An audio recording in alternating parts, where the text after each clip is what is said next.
पुण्यातील सिंहगड रोडवर असलेल्या एकता नगर परिसरामध्ये आपण पाहिलं की सकाळपासूनच या ठिकाणी मोठ्या प्रमाणात पाणी जे आहे ते सोसायट्यांमध्ये शिरलेलं पाहायला मिळालेलं होतं। मात्र आता संध्याकाळच्या सत्रामध्ये हे पाणी जे आहे ते आता ओसरायला सुरुवात झालेली आहे। साधारणपणे 1 तासापूर्वी पाणी जर आपण पाहिलं तर साधारणपणे 40 ते 50 फुटांपर्यंत पुढे होतं हे पाणी। मात्र आता हे पाणी जे आहे ते आता ओसरताना आपल्याला पाहायला मिळतं। आपण पाहतो या ठिकाणी हे पाणी आता हळूहळू ओसरायला जे आहे ते सुरुवात झालेलं आहे।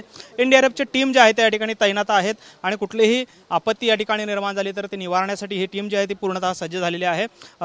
पुढचा नक्की एनडीआरएफचा प्लॅन काय आहे, कशा पद्धतीचा पुढचा प्लॅन आहे ते देखील जाणून घेऊयात। तर क्या आगे का प्लान है? आप रात भर यहाँ पे रुकने वाले हैं या फिर सुबह आने वाले हैं? रेस्क्यू की क्या सिचुएशन है अभी? हम लोग यहाँ पूरी रात रुकेंगे। हमारी पूरी टीम 5 एनडीआरएफ की पूरी टीम यहाँ पर तैनात है और रात में अगर पानी बढ़ता है तो हम लोग 2-2 बोट तैयार कर रखे हैं, हम लोगों को बचाएंगे और जो है सो पूरी रात हम लोग यहीं पर रुकेंगे।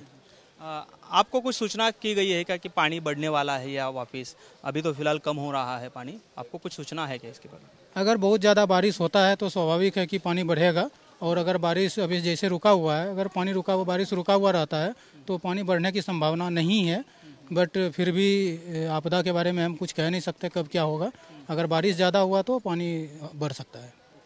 आपण पाहतोय की हे एनडीआरएफची टीम या ठिकाणी थांबलेली आहे आणि रात्रभर ती या ठिकाणी गस्त घालणार आहे। महापालिकेचे देखील अधिकारी जे आहेत ते या ठिकाणी आहेत आणि त्यांच्या नक्की काय प्रतिक्रिया आहे? सर, खरं तर पाणी आता ओसरायला सुरुवात झालेलं आहे, मात्र पुन्हा रात्री किंवा अपरात्री हे पाणी वाढू शकतं का किंवा काय आपल्याकडून खबरदारी घेण्यात आलेली आहे आणि काय नागरिकांना आव्हान आहे आपलं? रात्री जर पावसाचं प्रमाण पुन्हा वाढलं की आता पानशेत धरण भरलं असं आम्हाला समजतंय, तिथून पाण्याचा फ्लो पुन्हा वाढणार आहे, त्यामुळे रात्रीतनं कदाचित पुन्हा पाणी वाढू शकेल। त्यासाठी आता आम्ही एनडीआरएफची टीम आम्ही रेडी ठेवलेली आहे। त्याचप्रमाणे आम्ही लष्कराची पण एक तुकडी इथं बोलवलेली आहे। जर नागरिकांना म्हणजे शिफ्ट करण्याची वेळ आली तर आम्ही प्रशासनाने पूर्णपणे तयारी केलेली आहे। लोकांची राहण्याची व्यवस्था सुद्धा आम्ही अनुश्री मंगल कार्यालय येथे 3 हॉल घेतलेले आहेत, तिथे आम्ही लोकांची राहण्याची सुद्धा व्यवस्था केलेली आहे। कारण या भागामध्ये लाईट नाही आहेत, कारण पाण्यामुळे आपण लाईट कट केलेल्या आहेत। तर नागरिकांना आपलं काय आवाहन असणार आहे, कशा पद्धतीने नागरिकांचा पुढचा प्रवास असावा?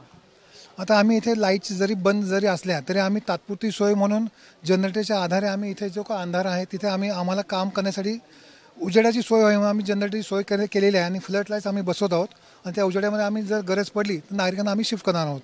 पाणी वाढण्याची शक्यता आहे? पावसाचं प्रमाण जर रात्री वाढलं तर पुन्हा पाण्याचं प्रमाण वाढण्याची शक्यता आहे।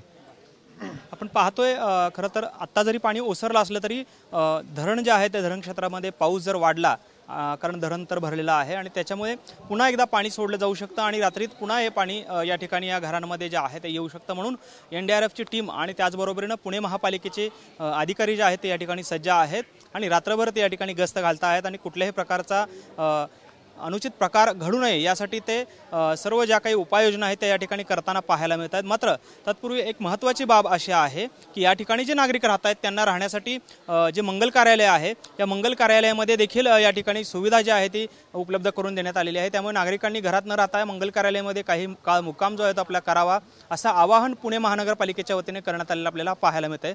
मात्र पाणी जे आहे ते केव्हाही रात्री अपरात्री वाढण्याची शक्यता या ठिकाणी अधिकाऱ्यांकडून व्यक्त होताना आपल्याला पाहायला मिळते। कॅमेरामन विनोद उमनाबादकरसह सागर सुरवसे, TV9 मराठी, पुणे।